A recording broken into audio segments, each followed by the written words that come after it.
এই মানুষটা 3 মাস ধরে মেহনত করে করে সংসার চালায়, বড় গরিব মানুষ। কিন্তু হঠাৎ তার একদিন শরীর অসুস্থ, সে কাজে যেতে পারে না। যেদিন সে কাজ করবে সেদিন সে খাবে, যেদিন কাজে যাবে না সেদিন খেতে পাবে না, বড় অভাবী। হঠাৎ মনে পড়লো একটা 8 আনা পয়সা তার মাটির হাঁড়িতে বাড়িতে রাখা আছে। গল্পটা ফার্সিতে বন্ধু শেখ সাদি আলাইহি রাহমার গল্প, ধ্যান দিয়ে শুনবেন।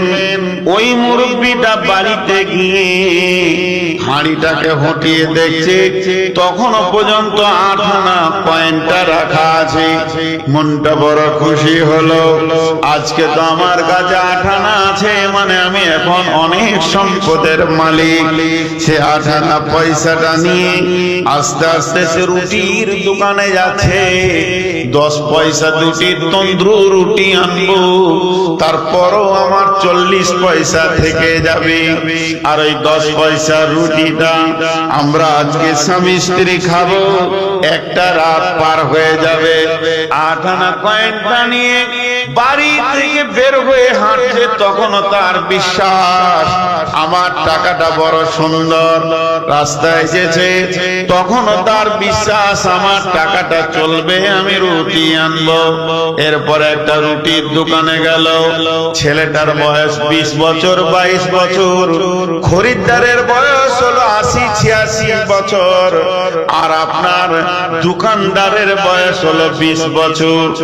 8 আনা পয়সাটা ওর হাতে দিয়ে বলছে, দাদু ভাই আমাকে 2টি রুটি দাও, 5 পয়সা করে 10 পয়সা রুটি 2টি দাও। ছেলেটি হাত পাতলো, মুরব্বিটা টাকা তাকে দিল। ছেলেটা 2 বার টাকাটা এইভাবে নাচিয়ে দিয়ে হালকা মুচকে হেসে বলছে, দাদু আপনার 8 আনাটা অচল, এই 8 আনাটা আপনার চলবে না, এটা আর কেউ নেবে না, সমাজে এটা অচল হয়ে গেছে। যখনই বলেছে অচল, সঙ্গে সঙ্গে মুরব্বি পড়ে গেল, দাঁত লেগে গেল, হুঁশ হারিয়ে গেল।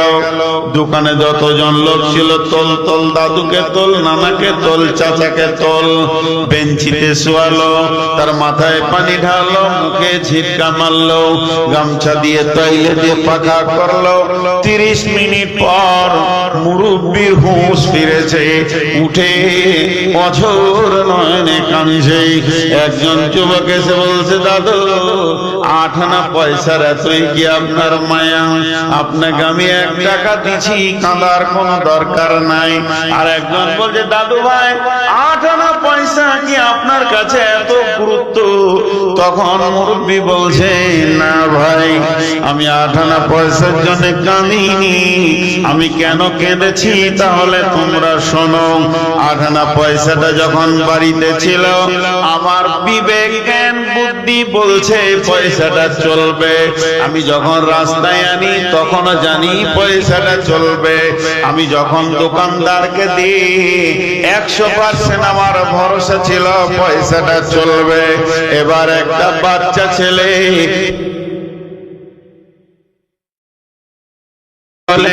নবী মুহাম্মদুর রাসূলুল্লাহ সাল্লাল্লাহু আলাইহি ওয়াসাল্লাম, এর জন্য এটা নাবাইল আজিম, এর জন্যই এটা নাবাইল আজিম। বড় খবর জি ভাই, ছোট্ট একটা জিনিস আমার বুঝে আসছে না। বর্তমান মুসলমানদের চলা ফিরা, উঠা বসা, লেনদেন, ব্যবহার, খাওয়া দাওয়া দেখে মনে হচ্ছে না যে কিয়ামত আছে। দেখে মনে হচ্ছে না যে ওর জিন্দগির হিসাব ওকে লাগবে। মসজিদে আজান হচ্ছে, চায়ের দোকানে তাস পিটাচ্ছে, চায়ের দোকানে লুডু খেলছে, চায়ের দোকানে টিভির কাছে চোখ লাগিয়ে বসে আছে। মনে হচ্ছে না যে কিয়ামত আছে, পেরেশানি আছে। আল্লাহ তাবারাক ওয়া তাআলা বলছেন, ووفيت كل نفس ما عملت وهو أعلم بما يفعلون ووفيت كل نفس ما عملت যতগুলি আপনার কিয়ামতের মাঠে দাঁড়াবে তাদের আমলের পরিপূর্ণ বদলা আল্লাহ তাদেরকে দেবেন।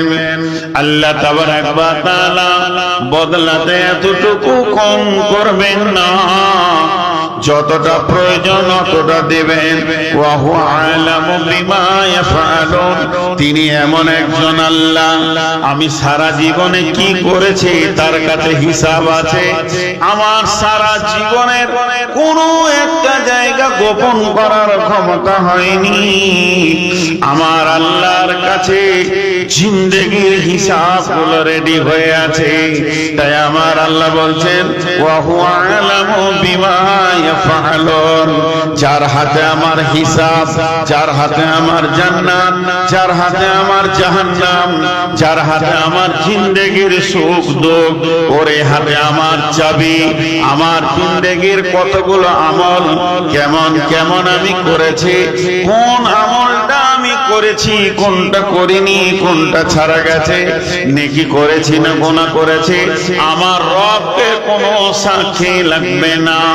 আমার গুনার ব্যাপারে আমার রবই হলেন যথেষ্ট। তাই আমার আল্লাহ অন্য জায়গায় বলেছেন বিসমিল্লাহির রহমানির রহিম সুম্মা তুরাদুনা ইলা আলিমিল গায়বি ওয়াশ শাহাদাতি ফায়ুনাব্বিউকুম বিমা কুনতুম তা'মালুন।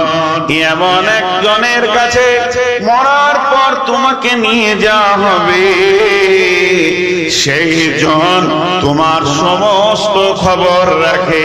তুমি প্রকাশ্যে যে গুনাহ করেছ, তুমি আপনার কিনা গোপনে যে গুনাহ করেছ, আপনি আমি প্রকাশ্যে যে গুনাহ করেছি আবার গোপনে করেছি, দিবালোকে করেছি, রাত্রি আঁধারে করেছি, একা করেছি, নির্জনে, সকলকে নিয়ে করেছি, কোন গুনাহটা তার কাছে নতুন নয়, সমস্ত গুনাহ তার মুখদর্পণে রয়ে গেছে।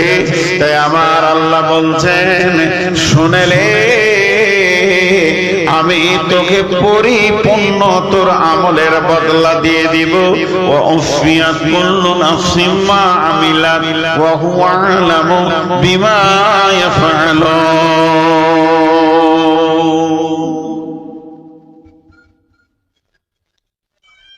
জি ভাই, আমি আপনাদেরকে ছোট্ট করে একটা কথা জিজ্ঞেস করব 2 মিনিট পর, হালকা করে উত্তর দেবেন, চিল্লাতে হবে না। আল্লাহ তো বিচার করবেনই, আল্লাহ তো সব জানেনই, আপনি আমি যেটা ভুলে গেছি সেটাও আল্লাহ জানেন। আমি 5 সেকেন্ড মাইকটা বন্ধ রেখেছি, খালি একটা জিনিস ভাবতে দিচ্ছি আপনাদেরকে। আমি আমার ক্ষুদ্র জ্ঞানে আপনাদের সঙ্গে একটু জড়িত হতে চাইছি। হে আমার প্রিয় জনত্র এলাকা, 5 মিনিট পর আমি জিজ্ঞেস করব একটা কথা। আপনি আপনার নিজের হিসাবটা আমি নিজে করি, আল্লাহ করবেনি, ওটা এখন জমার খাতায় রাখেন। যতটি লোক বসে আছি এই মাহফিলে, আমি আপনাদের সাথে সবাই মিলে একটা অঙ্ক করি আজকে। নিজের জিন্দেগিটা নিজে একবার দেখি যে আমি কোন প্ল্যাটফর্মে দাঁড়িয়ে আছি। এখনই যদি মওত আসে, আমি 100% মানে বিশ্বাস যে আমি জান্নাতে যাব, আল্লাহ রাজি আছে, আর না হয় আল্লাহ আমার উপরে নারাজ আছে। খালি এইটা জানতে চাইছি।